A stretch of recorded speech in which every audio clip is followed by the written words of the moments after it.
Good morning and welcome to the Dallas Download, your quick look at what's trending, what's happening, and what everyone's talking around DFW. I'm Kayla, and we've got a lot to get into today, so let's jump right in. There's my kid, 1 year old, never tasted chocolate in his life, and now he's got it all over his face. Slew of amazing nonprofits that exist to help our military and their families. All that and more right here on the Dallas Download.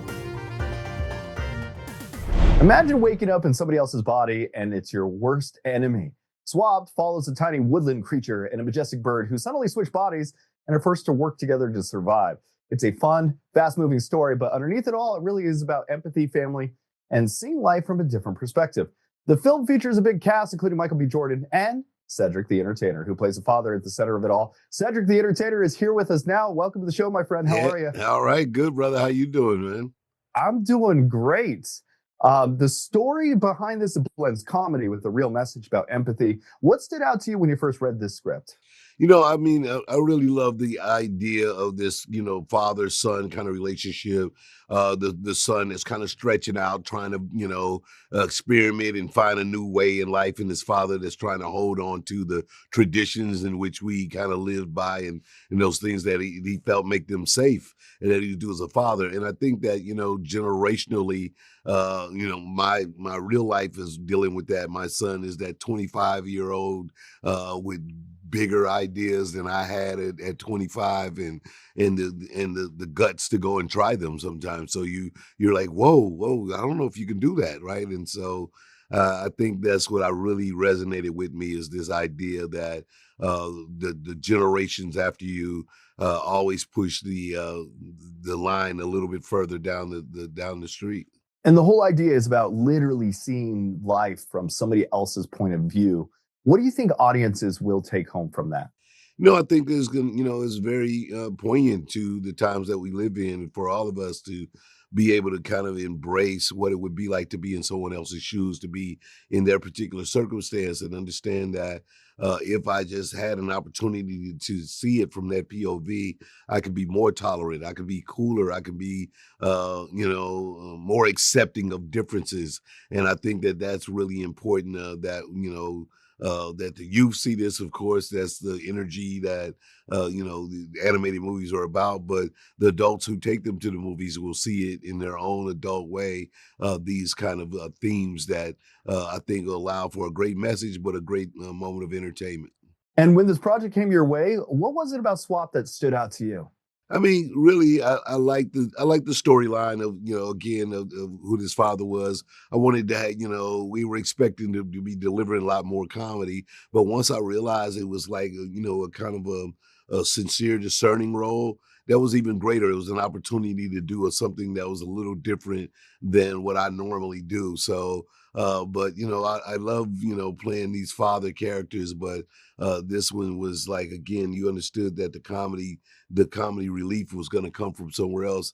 And I was there to kind of help support the story. And that was great. There's like a different kind of acting skill that you get to use when you kind of like make sure that you're the person that's carrying the plot and keeping the story alive itself. And being part of a cast like this with voices like Michael B. Jordan and Juno Temple, What was that experience like for you? I mean, again, another exciting part to do it. I mean, of course, Michael B. Jordan, this was even when we started doing this was pre the hype of Sinners. So we had no idea he was going to become an Oscar winner and all these things.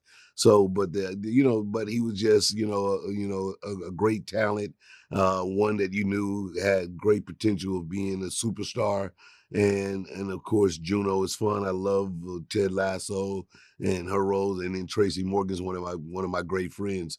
And so, I was just looking forward to having a good time while all being on the same project. All right, Cedric, thanks for joining us today. You can catch Swapped on Netflix right now. Definitely a fun one to throw on this weekend. Thank you for joining us once again, Cedric. Thank you. I'll holler. Have you ever taken a dream opportunity only to realize something feels very wrong? That's the setup behind Strung, the new Peacock thriller from acclaimed filmmaker Malcolm D. Lee. The film follows a gifted violinist who becomes entangled in the world of a wealthy and mysterious family, where secrets seem to be hiding around pretty much every corner. Malcolm is the director behind favorites like the Best Man franchise and Girls Trip, and now he's taking audiences somewhere much darker. Malcolm, welcome. Man, I love that intro. That was awesome. Thank you so much. Thank you for having me. I appreciate you. Thank you for that.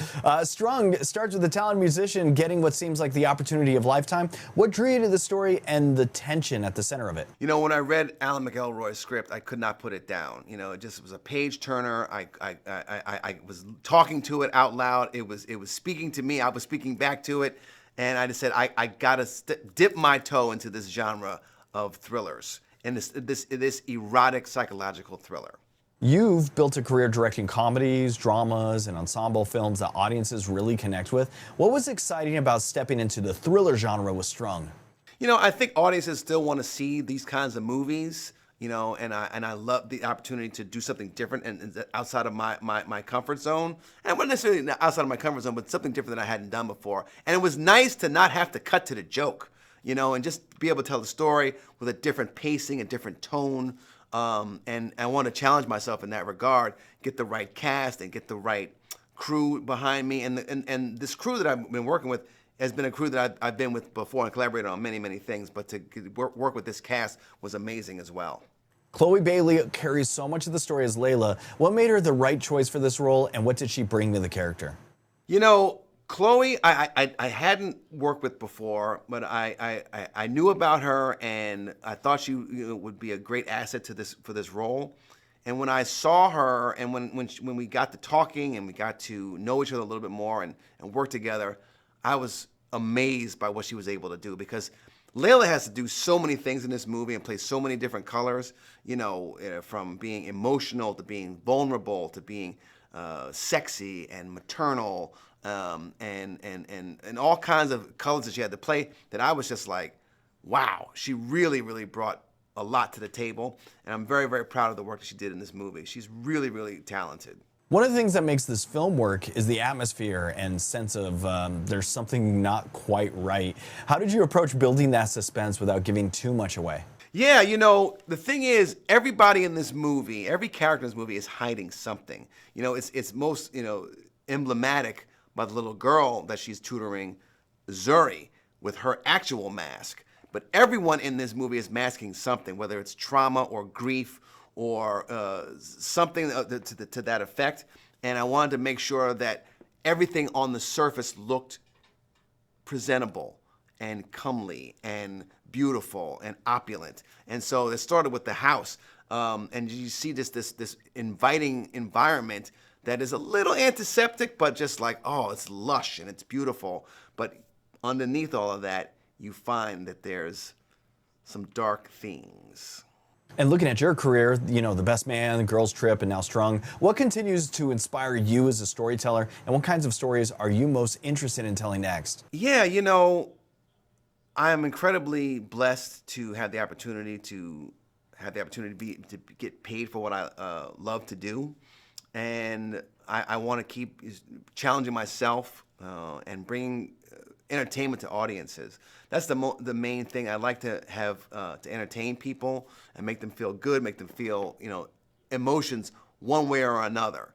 And in this case, we're taking them on a thrill ride. And in the future, I hope to do, you know, the same kinds of things, you know, whether it's with a thriller, whether it's a comedy or a musical or a drama. I love, you know, working with actors and bringing a vision to life for audiences to enjoy. Malcolm, I want to thank you for joining me today. Strung is now streaming on Peacock. You can watch the film and learn more by visiting peacocktv.com. Malcolm D. Lee, thanks for joining me today. Thanks, Dan.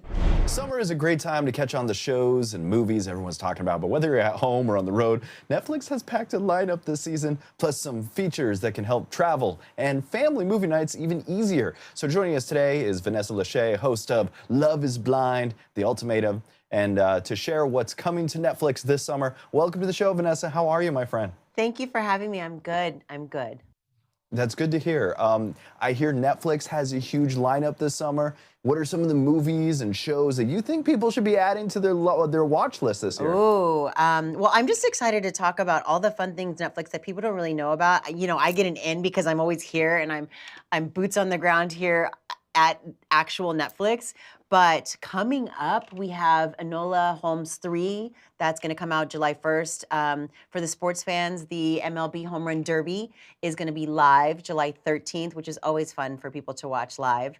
The Ultimatum, as you mentioned, season 4, the show that my husband and I do, comes out July 15th, which is my wedding anniversary. What a gift. There's just something for everyone. Oh, Little House on the Prairie is going to be premiering on Netflix July 9th, and it's a beautiful reimagining of the original. But what's so great over the summer is all the features that Netflix has to offer that you just alluded to. They can download a movie or a show or the entire season.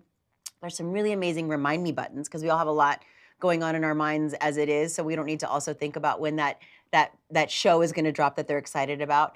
And the parental controls are bar none that really make it safe for our kids to be on the app and navigating the app because you have control as the parent. And what's really beautiful about Netflix Playground, specifically for little kids, is that there's no ads and there's no in-app purchases. So it's just a kid being a kid, playing games with characters they love that are on Netflix, like Peppa Pig or Sesame Street and Big Bird, Gabby's Dollhouse. So it's a really safe place for them to take a break, come in, or if you're traveling and you're sitting on a plane for 5 hours, you can know that they have a safe space to go to. All right, let's get to that season 4 of Ultimatum. Can you tell us more about this season and what kind of makes it a fun summer watch?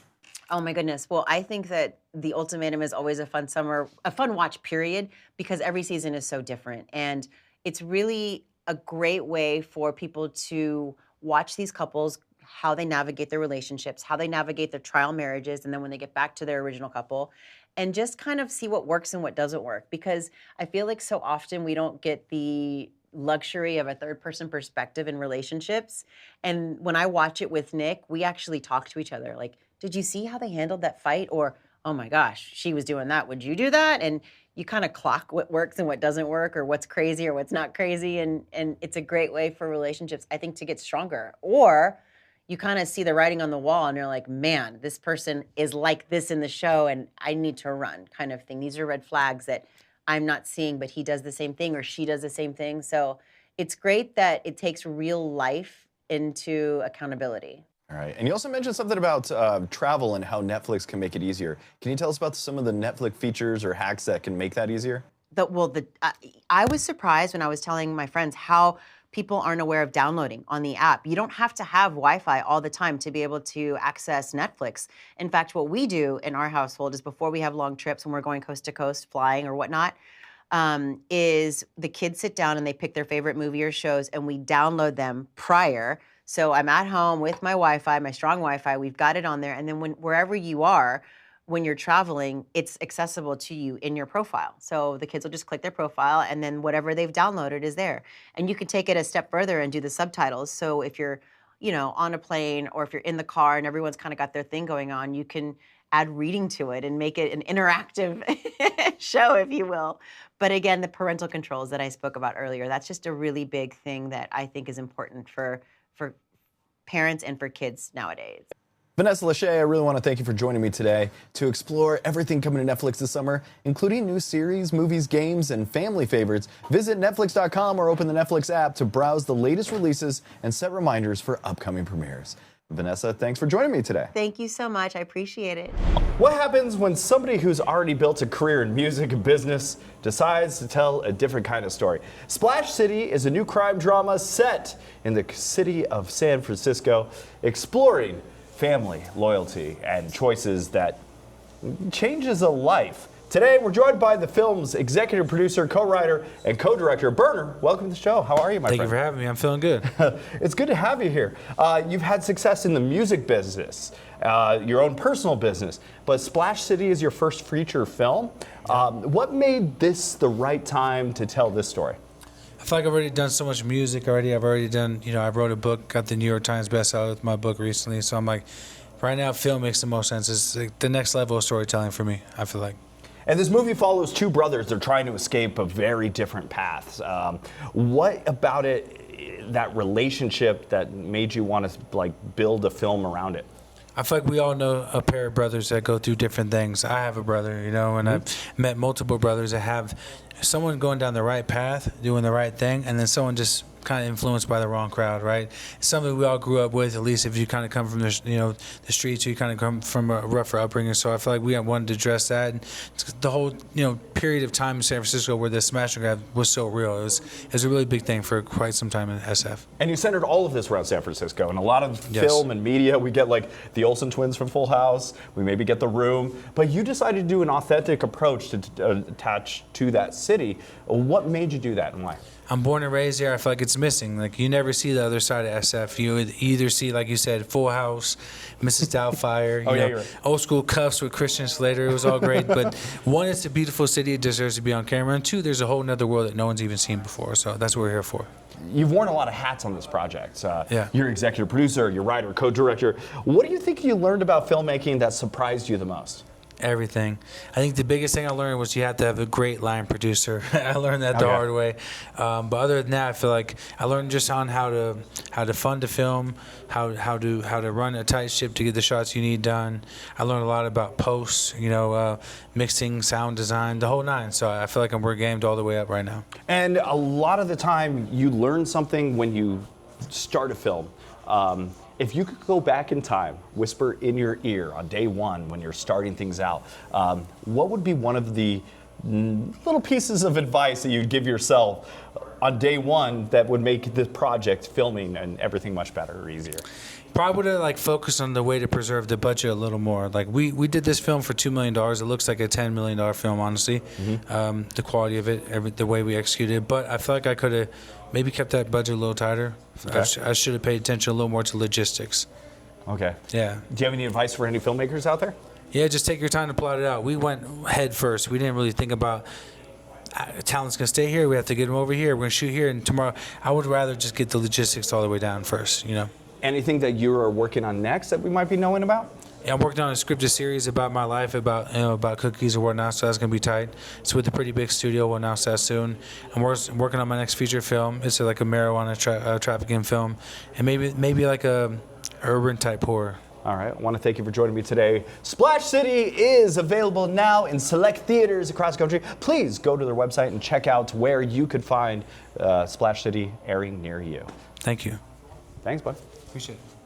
If you've been waiting for the right time to buy a home, the summer could bring some good news. With more homes on the market and prices starting to come down in many areas, the housing market is beginning to shift. Joining us now is Joel Berner, senior economist with Realtor.com, to explain what these changes mean for buyers and for sellers. Welcome, Joel. Thanks for having me. So what's changed in the housing market that's giving buyers more leverage right now? Well, the biggest thing that's changed in the housing market is that sellers are approaching the market with much more realistic expectations. They've gone from the 2021 model of list whatever price you want on a Thursday and have the home sold by Sunday to having to be much more realistic about buyers in this new affordability constrained world. So they're listing lower to begin with. Rather than starting high and cutting their prices, they're listing homes at lower price points that actually meet the market. And that's giving buyers more options to begin with. Buyers are very constrained by affordability right now with mortgage rates above 6.5%.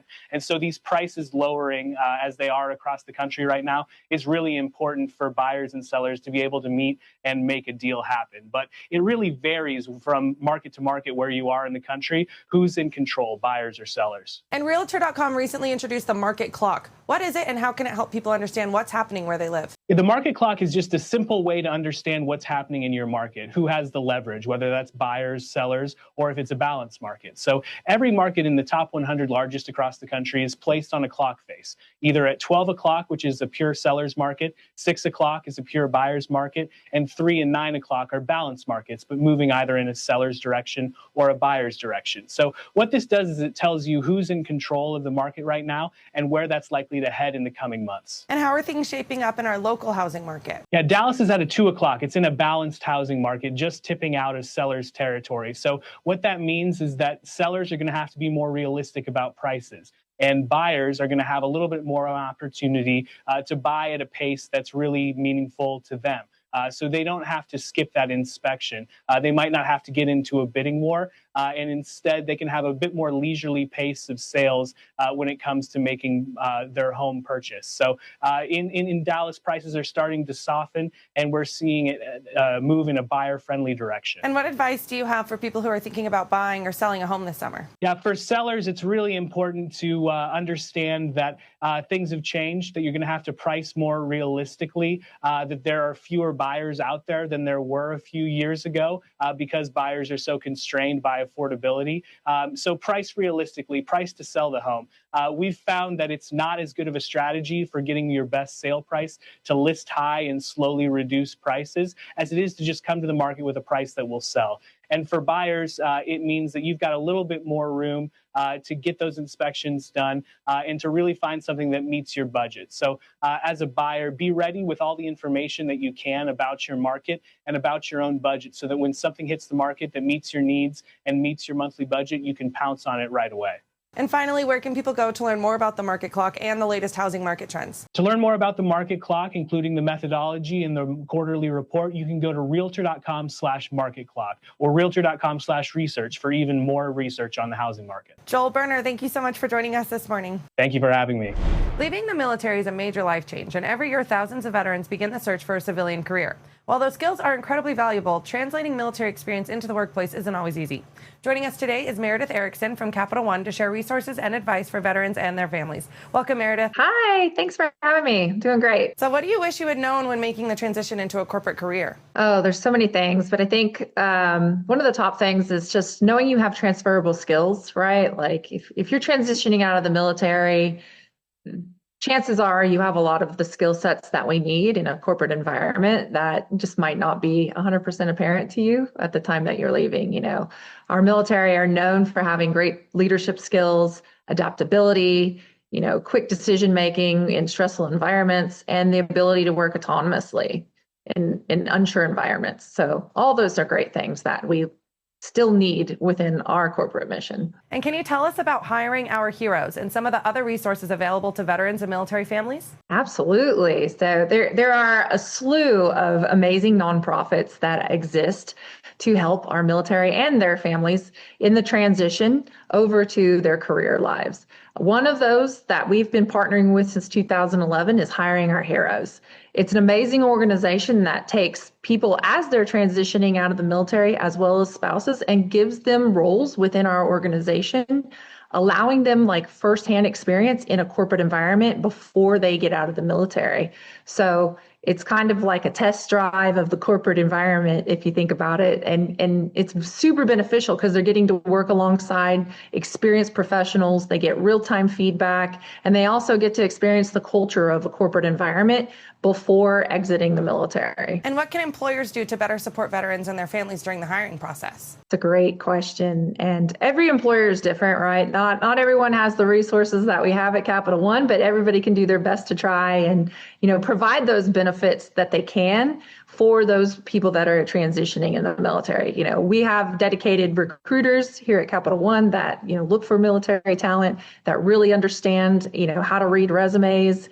But it's also, you can do it internally as well with just offering flexibility. You know, spouses are a great example of people that every 2 to 3 years, they're having to change their jobs, move to new locations, and having roles that support, you know, maybe a virtual ability for a person to continue career could be life-changing for some of the people that are, you know, trying to provide for their family and actually have a career. And what is Salute, and how is it helping veterans and military families? This is my favorite subject. I'm so glad you asked me about Salute. So Salute is an internal business resource group that we have at Capital One. It kind of acts as a networking group, as well as providing, you know, peer support. We have dedicated programming to veterans. We bring in guest speakers. We bring in, you know, presentations on leadership, on finances, on veteran benefits, so they can really navigate the corporate world and feel supported as they're making the transition over. It also allows opportunities for those in the military and their spouses to continue to serve.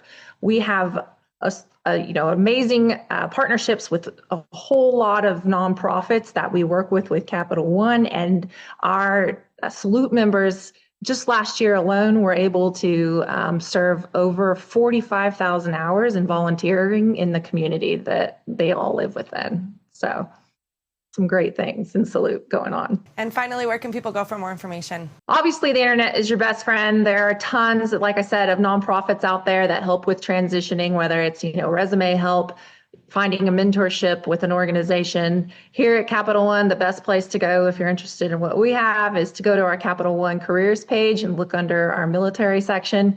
We've got tools there that can help you take your skills and enter them in, and it can translate those skills into, some of the corporate skills that we look for. We have job finder quizzes that help you kind of pair yourself with different roles. There's just a lot of things out there that exist for you. So don't feel like you're alone and get started quick. Even if you're a year out from transitioning, start looking now and networking and setting yourself up for success in your transition. Merideth Erickson, it has been a pleasure. Thank you so much for joining us this morning. All right. Thank you for letting us come in and talk this morning. Take care. What's one childhood memory that still makes you smile? For a lot of families, it's the messy moments, from birthday cake all over the place to bubble baths at the end of the day. Celebrity chef and TV personality Duff Goldman is celebrating Mr. Bubble's 65th birthday today and the fun that comes with making those moments. Welcome, Duff. How are you? I'm doing great. How about you? Doing good. I'm glad to hear that. So tell us what's going on there today. All right. So it is Mr. Bubble's 65th birthday. They called us up and they're like, hey, man, we need a cake. We hear you're the guy. And I was like, listen, if we're going to make Mr. Bubble a 65th birthday cake, I think it should be a smash cake. Because what's more fun than making a huge mess? And it's Mr. Bubble. You can have fun making the mess, and then you can totally have fun getting clean. So we made a 2,000-pound mash cake, but 100 kids are about to show up here. We're going to smash that entire thing. Then we're going to splash around with Mr. Bubble and get the frosting off. It's going to be amazing. And why have smash cakes become such a favorite birthday tradition? I think one of the reasons why smash cakes have become such a cool tradition is that the photographs that they make and the memories that they make are just, they're singular, right? They're really unique. I mean, there's my kid, 1 year old, never tasted chocolate in his life. And now he's got it all over his face, got it in his mouth. And I mean, look, you only get to taste your first chocolate cake once. It's a pretty special moment. And as both a chef and a dad, what have you learned about the value of letting kids get a little bit messy? I really encourage my daughter to get messy. I get her out there. I get her outside to learn about the world and understand how to interact with it. You got to get out there. You got to roll around in the dirt. You got to wipe your hands on your clothes. You got to make a mess. It's just important. And it helps kids just to be fearless and to be curious. And once the fun is over, why is cleanup another important part of the experience for kids? Listen, cleanup is really, really important. As a chef, I keep my kitchen spotless, right? And my daughter now knows that. And she knows that, like, when her room's clean, she has a lot more fun. She sleeps better. When the kitchen's clean, everything tastes better and cooking is easier and more fun. It's so important to be clean for the fun, because when things are too much of a mess, it's overwhelming, becomes a mess in our head, and it just makes it no fun. And do you have a favorite family tradition you enjoy with your children? I do. We love to road trip. So we have our parks pass. So we go to national parks all the time whenever we have free time. Actually, when we're done here, my family and I are going up to the Redwoods in Northern California. It's going to be pretty beautiful. And where can our viewers go for more information and join the celebration? All right. So to keep the celebration going, everyone can go to MrBubbleBirthday.com.